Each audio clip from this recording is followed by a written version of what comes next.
सभी सुधीजनों को नमस्कार। आज बहुत दिनों के बाद एक कविता लेकर के मैं आप सभी के सामने प्रस्तुत हूँ। कविता तो पुरानी ही लिखी हुई है। मोल तोल कविता का शीर्षक है।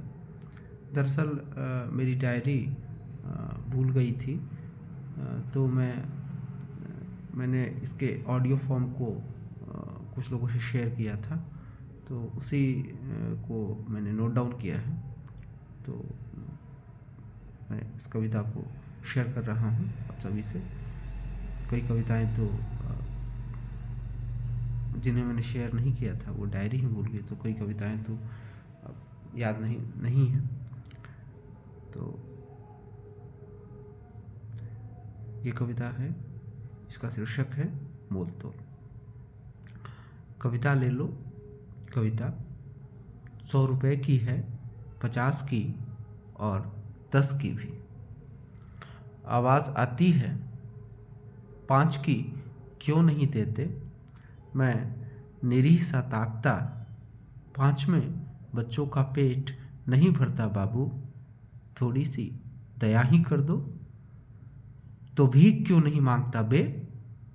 एक कड़क सी आवाज़ आती, मेरी थूक तालू में सटक जाती। एक कलाकार है, कलाकार तो है पर गरीब भी है।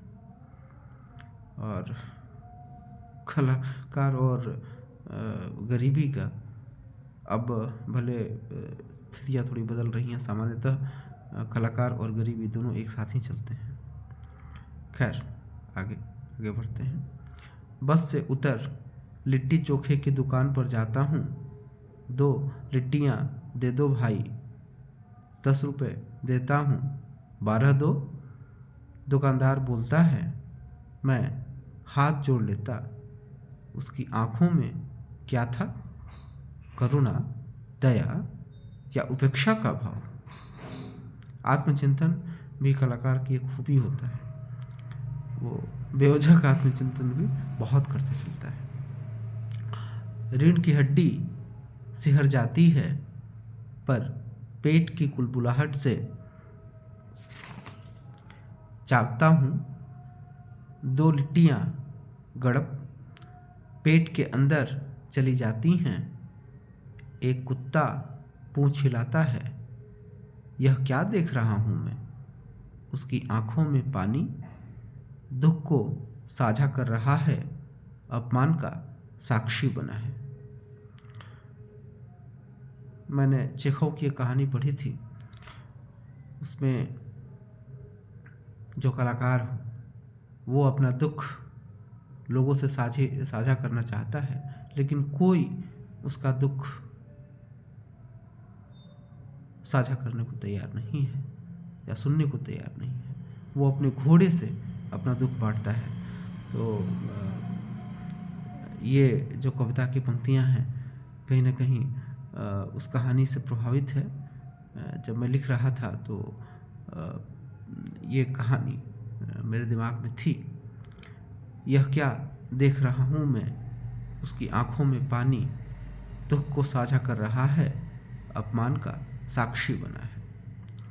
लोग ज़मीनें खरीदने में हैं व्यस्त, अपने बच्चों का करियर बनाने की बेताबी। हम तो यूं ही रह गए, बच्चे करोड़पति नहीं होंगे तो कैसे काम चलेगा। मैं सोचता हूँ अपने लिए क्या खरीदूं, कोई पॉलिसी ले देगा जिससे 6 महीने के लिट्टी चोखा का जुगाड़ हो जाए। तभी चेहरा दमक उठता है, कविताएं बच्चों के नाम पर बिक जाएंगी और हो जाएगा लिट्टी चोखे का जुगाड़। मेरा चोर मुझसे बोलता है, जहाँ लड़कियां खूबसूरती की टाट खड़ी करने वालों को हजारों देती हैं, रेस्तराओं में पार्टी के नाम खूब खर्चते हैं लोग, तेरे कल्पित बच्चे हो जाएंगे अर्थहीन। मैं जाग उठता हूँ अचानक अपने सपने से, मानो करारा थप्पड़ पड़ा हो, मेरा चोर बोल पड़ता है। जहाँ किताबें मांग कर पढ़ी जाती हों या लाइब्रेरी से लेकर, पर मुर्गा के नाम पर 10,000 उड़ाए जाते हों, वहाँ सम्मान पाना तो दूर, लिट्टी चोखे का जुगाड़ भी नहीं हो पाएगा तुझसे। लिट्टी चोखे का जुगाड़ भी नहीं हो पाएगा तुझसे। धन्यवाद। यही कविता थी और कहीं न कहीं गरीबी के दिन हम लोगों ने भी देखे हैं, मैंने भी देखा है और जीवन का एक खासा समय गरीबी में व्यतीत हुआ है। तो एक अनुभव तो है ही गरीब होने का, और एक भावुक मन, कलाकार मन, गांव में जन्मा, वो तो होता ही है। तो वही कुल मिलाकर के इस कविता की रचना हुई है।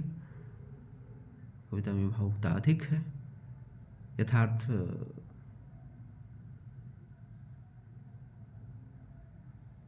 समकालीन यथार्थ तो कम ही है, भावुकता ही अधिक है। तो धन्यवाद। आप सभी कृपया सुने, अपनी टिप्पणी दें। बहुत बहुत धन्यवाद।